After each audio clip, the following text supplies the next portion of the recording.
Well, after the great weekend at Mammoth Mountain for the Sprint U.S. Snowboarding Grand Prix, a fundraiser for the Kelly Clark Foundation was held at the Westin. Sharewave Media's Rob Gill filed this story.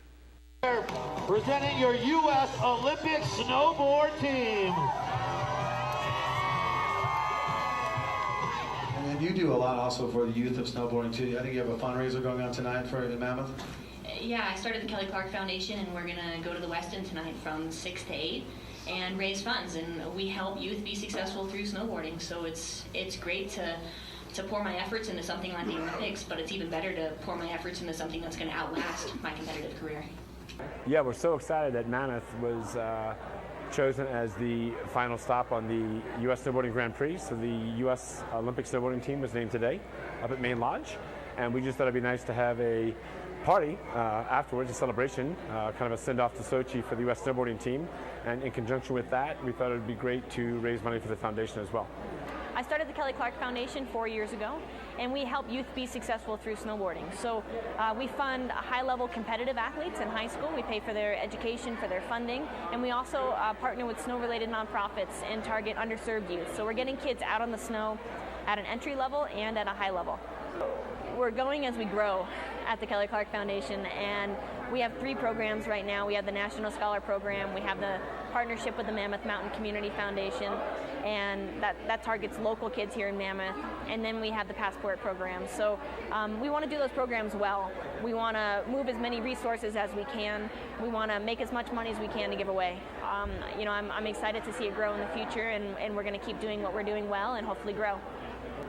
Well, we just finished up the last Olympic qualifier here at Mammoth Mountain, and a lot of my friends were going to be in town. They named the U.S. snowboard team today for the upcoming Olympics, and I thought, well, it'd be a great opportunity to have a place for everybody to get together and to raise some money for my foundation. So we put on an event here at the Westin.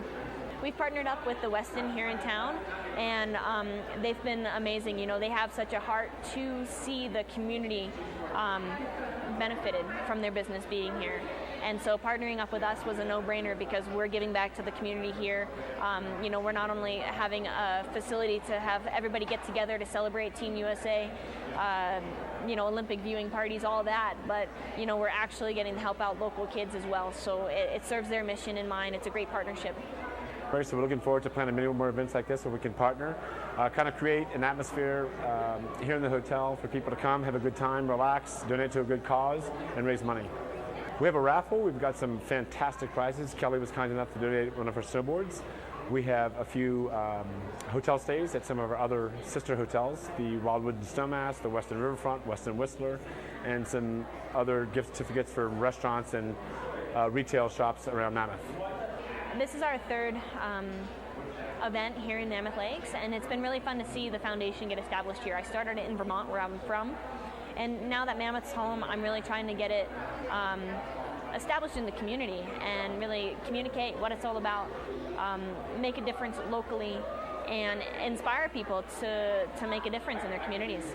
I've just wrapped up the Olympic qualification process, and I'm honored to say that I made my 4th Olympic team. And I had a great weekend here in Mammoth. We had 3 finals. I got 2 firsts and a second.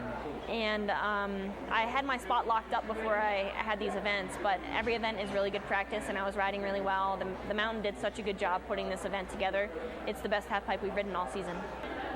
Something that was successful for me at the last games was that I actually really enjoyed it. It's easy to get so wrapped up in the stress and in the outcome that you forget to actually have fun. And for me, I worked on being really prepared so that I could actually enjoy it. Because if I'm not prepared, I'm stressed. I'm trying to make up for lost time.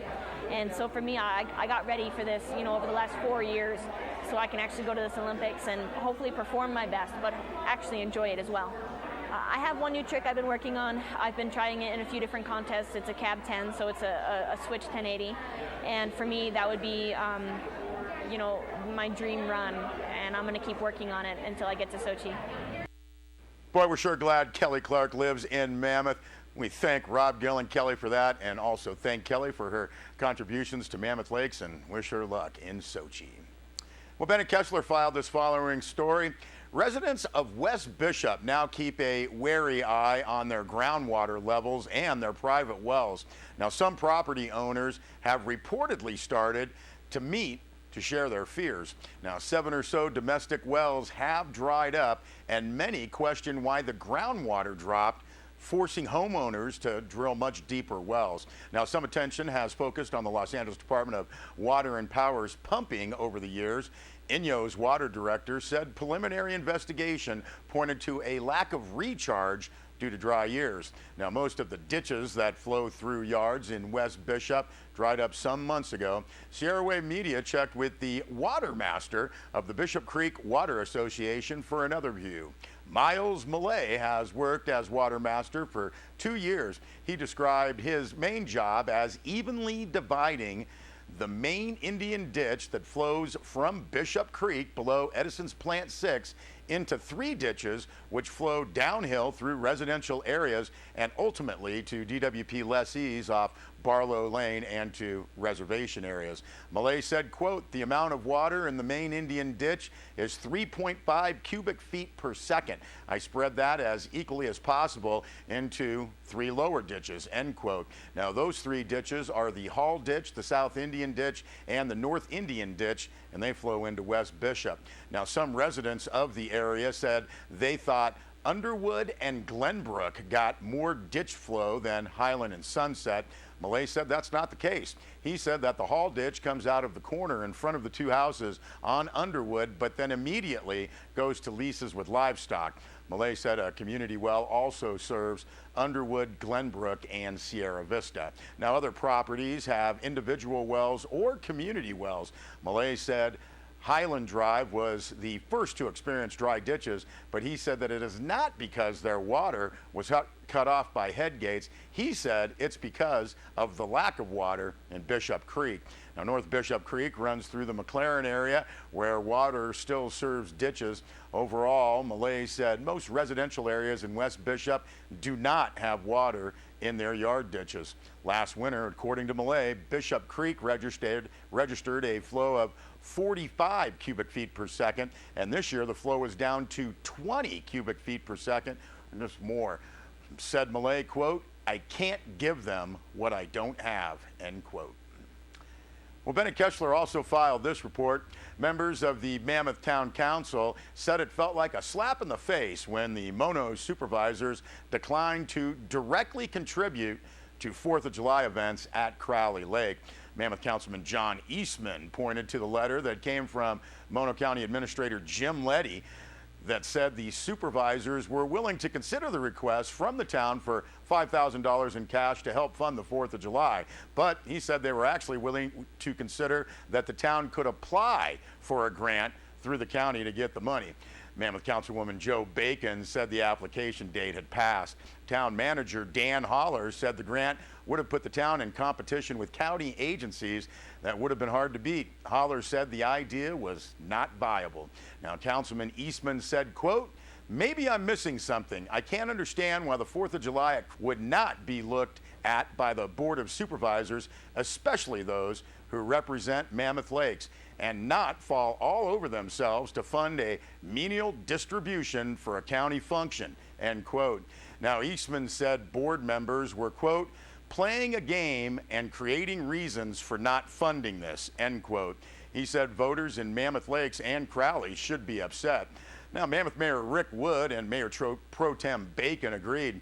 Eastman turned to an old joke about getting elected. He said, "There's been a saying for many years that Mammoth Lakes elects board members, and at the first meeting, a lobotomy is performed in Bridgeport. From then on, it's difficult for them to represent the community of Mammoth Lakes," end quote.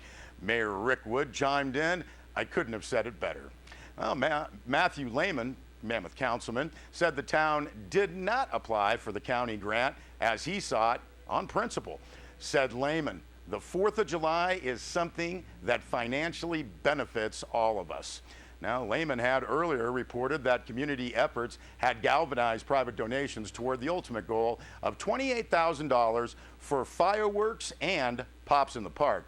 Now, he said the event will work with private money and a little town funding. Lehman added that with the dismal winter right now, a focus on summer would help the area recap our losses.